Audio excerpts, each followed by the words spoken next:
Steve, I might just ask you about the game first. Yeah. I mean, what did you make of it? It rained and it got slippery and it got Yeah. messy at times, but in the end, I guess you just got the job done. Yeah, I think that was probably one of the things I was really pleased with. I think the way that the boys adapted to the weather, like it was sunny when we went out there, we played some really expensive footy, but then we were able to adapt and sort of play a more direct game when the weather changed. And the most pleasing thing was just we suffocated Parramatta down their end of the field. I think there was a whole heap of times in the game where they were starting their sets inside their 20, and the more you do that to a team, it's hard to get out of that field position. Can you run us through Tom's injury? So it's obviously needs scans, but it looks like it's an MCL, which again we'll get scans tomorrow. But just coming from the medical meeting, then normally those types of injuries are around about 5 or 6 weeks. But again, I don't want to preempt anything and put a timeline on it because we need to make sure that we get it diagnosed and the doctor, and our physios,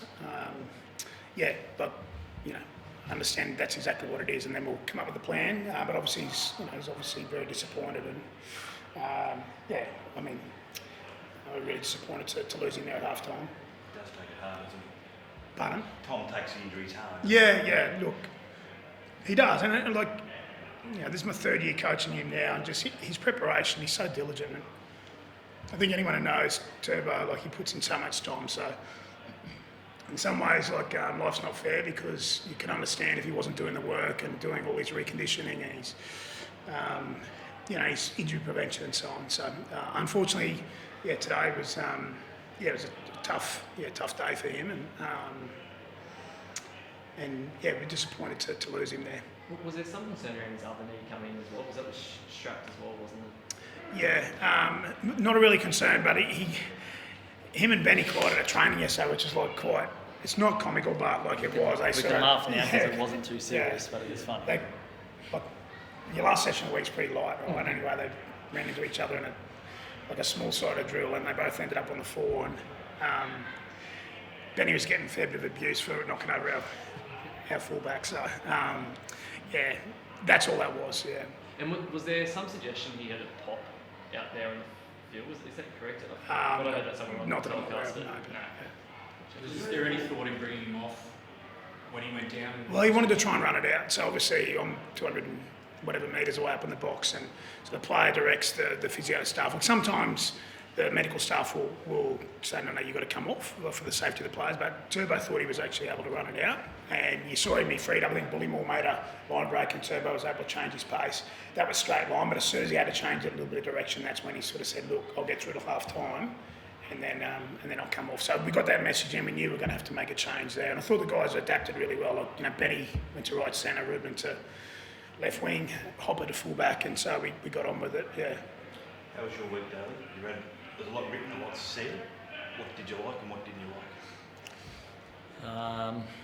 Didn't like that it was all about me, and I love the fact that we come out here and stayed focused and got the 2 points. I understand on Channel 9 you said there was a smear campaign. Can you elaborate on that, please? Yeah, well, obviously there was a fair bit spoken after the announcement was made on Monday night, so I feel like it could have ended pretty quickly early in the week, but it obviously didn't, which means conversations were continuing to happen outside of the ones happening between the club and I, so that's where I felt like it got a bit nasty and a bit ugly. But well, it's hard not to take things personally sometimes because we're all human. One thing I have gotten pretty good and used to is controlling the things that you can control and keeping your focus on the things that are important, which is your footy side and your family. So I did that the best I could this week.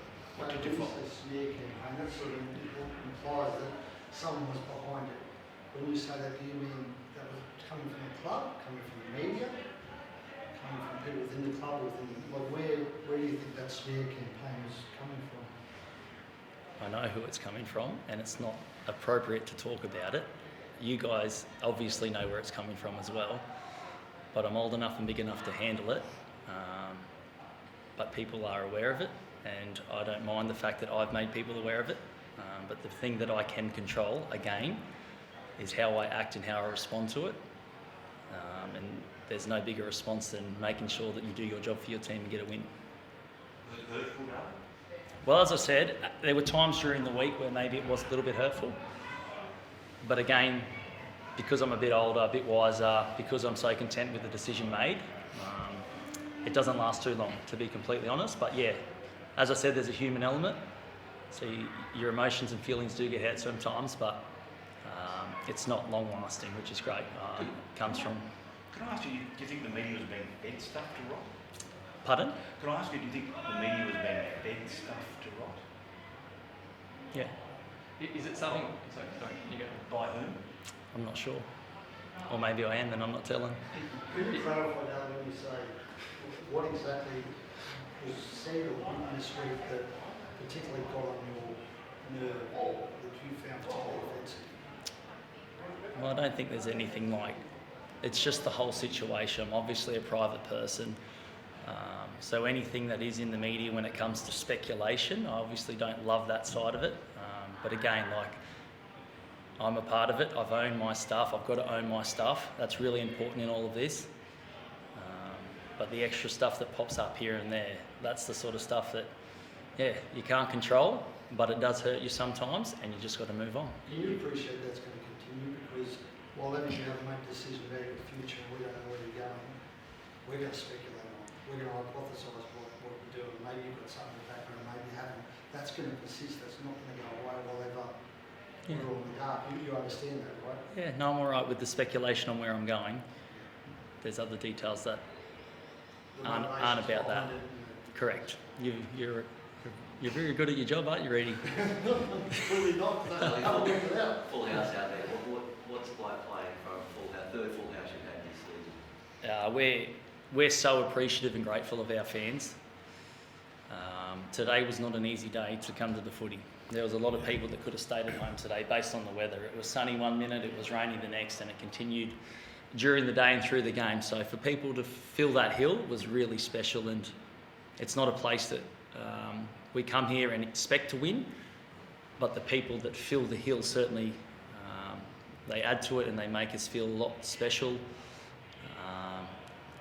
It's a place that you want to do your fans proud, and we really appreciate the support that we had today. David, it's all suggested smear campaign. Were you concerned what impact that may have on the reception you received here today? And after today, do you sort of feel like maybe there was a smear campaign that didn't work because it didn't sound like there was too much going on? Yeah, my two biggest worries were how it affected the team. And it was so great to see us get out there and get the result. Things were changing on the run with injuries and stuff, so I was really, really pleased that we stayed focused on the task at hand and got the win. So that was a concern. And then, the reception, definitely I was a bit nervous, but honestly, I was really emotional today when I heard the Hill supporting me. I was a little bit worried it wasn't going to go that way based on what was being put in the media, but I reckon they saw right through it and made me so proud that they're supporting me. I get this decision isn't going to make everyone happy, and I've owned that from the start, but the reception I got today, it made me really proud to be the captain of Manly. Have you been tempted at all during the week to address this with people, I would say, and is it something that you may be tempted to do in the future, or do you plan to let it lie? It's a pretty big statement to make to come out and say that as you feel there's been a smear campaign against you. No, I'm happy to just let it continue to ride. As I said today, the Hill was the biggest response and my team was the biggest response, and we responded on the field, and the Hill were amazing. So again, really proud to be the captain of this club. Do you have a timeline on when you expect to? I don't, and I know it's going to annoy you. I'm really sorry about that. I really am. That's where the part I understand speculation is going to continue.